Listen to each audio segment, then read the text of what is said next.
Good morning, Year 10.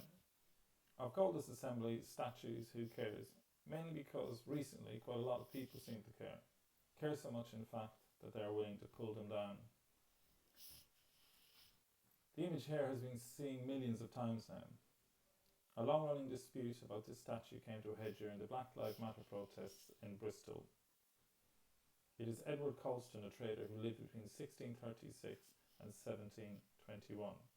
And he has streets and schools named after him because he left the city of Bristol millions of pounds to build things that would serve the community.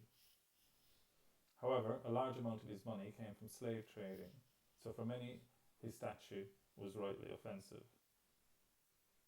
At the Black Lives Matter protests, some people planned to tear down this statue and throw it into the River Avon as a symbol of the treatment of black people in society. Many people have applauded this act, while others have condemned it as an act of vandalism. Statues were even more on the news when the statue of Winston Churchill was graffitied during the Black Lives Matter protests last weekend. Winston Churchill in 2002 BBC poll was voted the greatest Briton of all time, mainly for his efforts during the Second World War. For others, he is an imperialist warmonger who believed Britain should be in charge of other countries. Here's what some people wrote about him, and here are some MPs cleaning off the graffiti and being really offended by the defacement.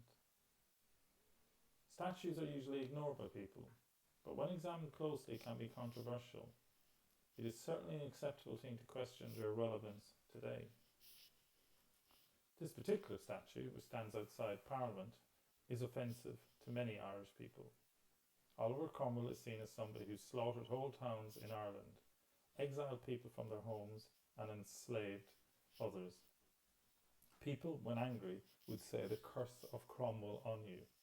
There was nothing worse that could happen to you than Cromwell, yet his statue stands outside the Houses of Parliament as a defender of democracy. In fact, there are hundreds of statues of people in London that probably would not get statues made of them today. The Mayor of London is looking into this now to see that statues which are linked to slavery are removed or at least questioned. The point about statues is that they are a symbol of things, and like all symbols, they mean different things to different people. Statues can enhance debate and raise awareness of past perspective and how this contrasts with our modern perspective. Don't just take my word for it, or anyone else's. Do your own research and make your own mind up. You may have a completely different opinion to those people who are given theirs. However, defacing and destroying statues won't change the world for all the attention it gets. It may change the world for those who are involved in destroying them, as the police have been tasked with arresting them and giving the media coverage. This probably won't be hard for the police to do. We live in a democracy and it is far from perfect. We're also governed by laws which are also far from perfect. Laws, the interpretation of which have been used at times to oppress and treat black people unfairly.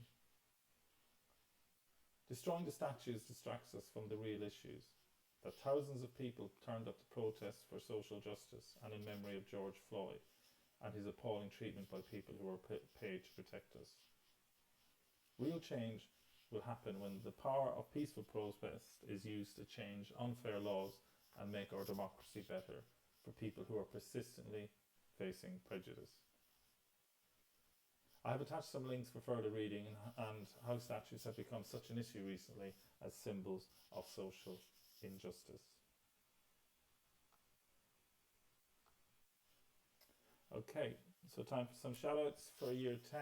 Well done to everybody. Okay, some magnificent work going on here. It'll take me a while to get through, but it's always worth reading out the names of people who've done so well in the past week. So well done to Mohammed, Iman, Fatma, Samia and Aisha, both 100%. Well done. Gwen, Taru, Moraine, Mitchell, NY, Nyla, Sabrina, Tafara, Lily, Zainab, Casey, Album and Anissa. Well done to all of you. Well done to Mana, 100%, excellent. Mona, Lee, Abdul, 100%, well done Abdul. Carisha, Mergen, Janae, Keon, 100%, great to see you up there, Keon. Akram, Sadiq, Rhea, Nima, Katie, Sandra, Laura, Quincy, Rog and Adam. Well done to everyone. It's always great to see names up here for people who are doing the vast majority of their work and thinking about their futures. Okay, just before I go, time to remind those people to keep an eye out for letters to those people who are returning to school next week. Each of you will be given a day over 3 days and a particular day for you to turn up. Okay, the information will be sent by letter and also put up on the school website, okay, for further information. Okay, so take care everyone, and hopefully see you all soon. Bye bye.